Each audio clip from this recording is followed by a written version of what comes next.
Okay, this is a review of the FCS2 Longboard Centre Fin by Waxhead Industries. It's the 10-inch fin, and it's out of the northern beaches, like Pirate Industries, a long-forgotten company. Now, this fin has probably been the best purchase I've made regarding my longboarding in the last 15 years. Now, there's a bit of a story behind it. I've been a progressive longboarder.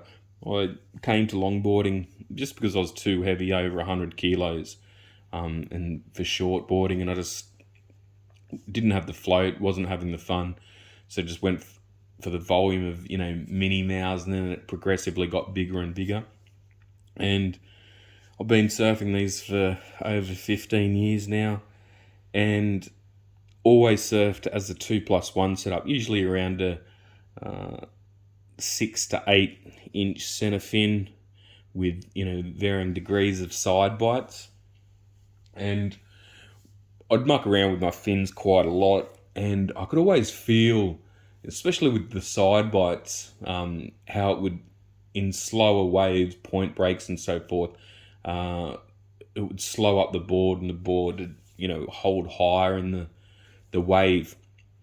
But I originally got this to start longboarding, or to start traditional longboarding, just to have a bit more respect for the art form, as opposed to going out and trying to crush every wave. Just enjoy the small stuff, and just do it with the single fin was the goal. Now, I started with the traditional nose riding fin, those pivot fins, and I rode that back, I rode that fin forward, and just uninspiring. And when you do your turns, it's more of a stomp. You'd sort of stomp out the turns, whereas then on the weekend I got that fin on the board on a Thursday, rode it for a couple of days with that other fin, then put the 2+1 set up over the weekend. The board rips, but I've got plenty of boards that rip. It's just I wanted this one as a nose rider, and I wanted it as a single fin. So this fin, when I got it, it was popping out. This is a Futures fin box, and it didn't quite marry up with the fin from FCS2. It'd sort of sit okay when it was further back in the track, but it would too easily pop out, whether your leg rope would grab it and your leg or whatever. So I just took inspiration from FCS1, and I drilled down first, then I drilled across, not too far down, just enough to create a groove, and then I put a little grub screw in there, and that's holding it in perfectly, and it's put the fin where I wanted it, the front of the box. Now, today's surf, it was so memorable, all because of this fin. Now, this fin is $189. They're not cheap, but this fin I would buy for $250 if I had to. It's that good.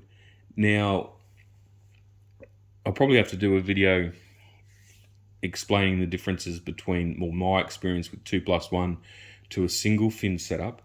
What I noticed immediately was the speed of the board. Single fins are very quick, and this has got it's refined tip, a little bit thicker in the base, and then it just thins out. And when they talk about flex, what's good flex, what's bad flex, I don't know what they're talking about.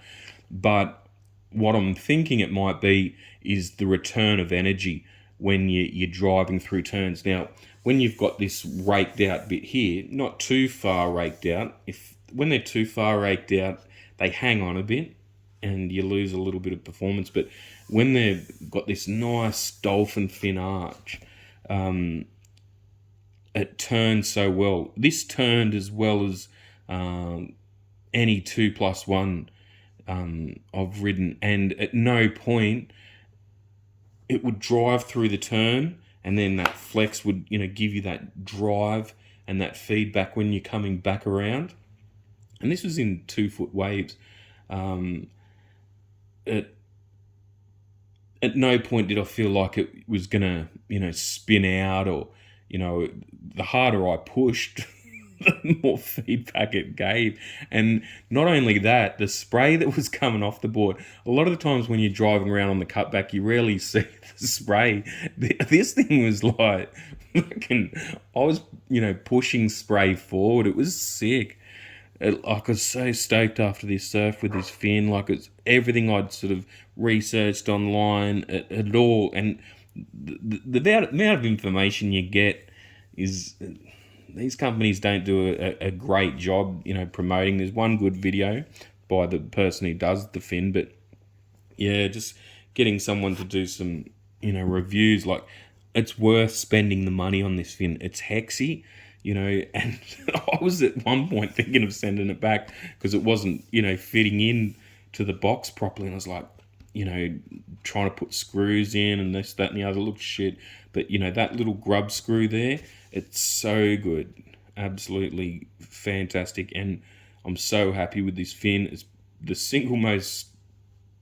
the the best purchase I've made for longboarding in the last 15 years. And I just can't describe it, how much the surfing changed. I'm a massive single fin fan when it's small now. Just after today's surf, the speed is something that you notice straight away. That was great. How quickly they change direction. Like, when you put it on a rail, it goes, just tips on its rail. And a lot of times you see that old single fin surfing and it doesn't look that good. But what this felt like is that Michael Peterson MP surf, like when you see his cutbacks and things like that. That's what it felt like. The harder you pushed, the more it sort of bit, and at no point did I feel like this thing's gonna, break out or anything like that. And I guess that flex that they talk about, is giving that energy back, so that it pushes back on you too. So you're holding speed through the turns and gaining speed through the turns. It was just, I got some lucky waves.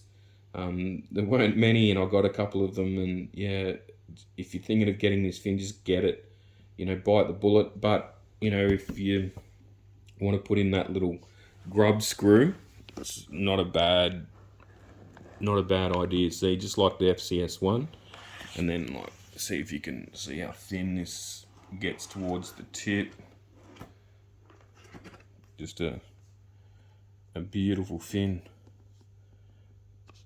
All right.